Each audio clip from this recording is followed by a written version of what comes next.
That's the audio from that was the audio from inside the helicopter. As part of this display sequence.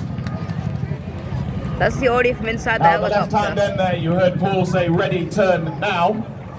That's a cue for Schmitty on that pedal turn to make sure his eyes go across cockpit from right to left, looking for his markers as he's about to enter that pedal turn, and then gets the turn applied before the aircraft reaches zero speed at the top. Very important, because of course if he doesn't, it will fall backwards out of the sky. An incredibly uncomfortable experience for anyone who's been in that situation. And therefore it is really important this crew work very closely together throughout. Now this next manoeuvre is the quick stop. So you can see the aircraft pitched up, both rotor blades presented to the oncoming airflow. And 16.5 tons of aircraft brought to a stop from about 120 knots in a very short space of time. The colour of it's green. And we use that manoeuvre if we need to on the battlefield. If we stop troops late, if we spot troops late as we come over ridge lines, or if we come over, or if they come out of cover at the last minute. And as you can see there, we're going to the sideways trawl from right to left. You can see the ramp drop now, and you're going to see on that ramp Sergeant Danny Gilderson, known as Gilders. Now Danny's our display crewman here this afternoon. He joined the RAF in 2009 and converted to the Chinook in 2014. He's also deployed to the Falklands and Mali many times, taken part in many overseas exercises. And I'd encourage all of you to wave back at him now as he kneels on that ramp, balancing on his knees as he waves to you with those big orange hands, a signature part of the Chinook display.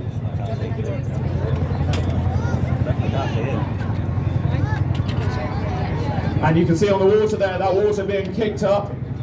That aircraft sat still at 150 feet, and you can see the effect it's having on the water there, the enormous downdraft generated by this helicopter. And it's very, very distinctive sound. Now you can see that ramp has gone up. Gilders is now moving from the back of the aircraft back to the front, and the second he calls secure, Schmidt is going to pull in the power, and he's going to start the Gorney corkscrew. Now this was another operational manoeuvre that was developed during the Chinook's time in Bosnia to depart a very distinctive landing site in a very tight valley. Now operationally the aircraft has weapon systems both on the left and the right hand side of the aircraft and on the ramp, but nothing on the nose.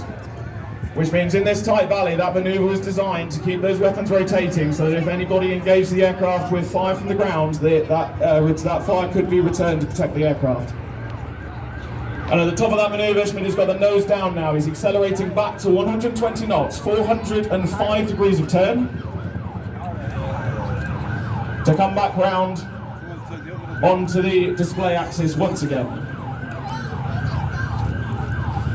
Now as you see that aircraft turn, you can hear that distinctive noise, what we call blade slap. It's a noise we come to love. You've heard some wonderful noises this afternoon, Merlin engines from the Battle of Britain Memorial flight. And then of course the Typhoon as well. Now we prefer this noise because for all of us, jet noise is boring.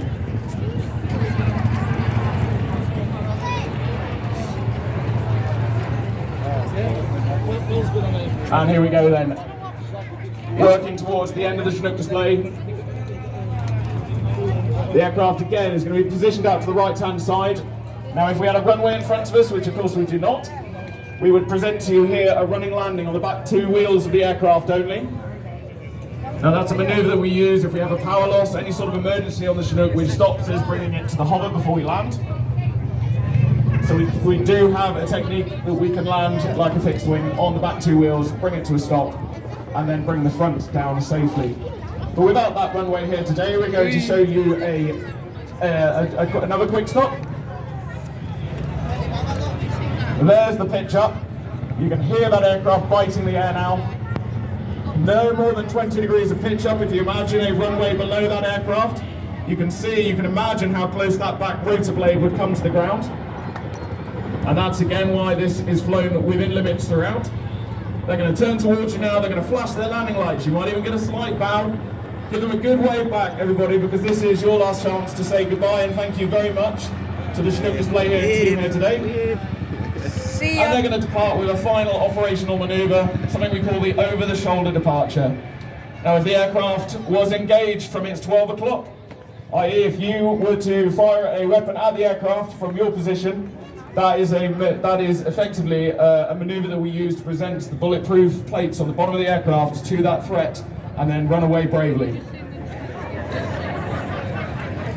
So thank you all very, very much. I'm going to finish this commentary just by saying a huge thank you to our engineering team who are currently at Blackpool Airport.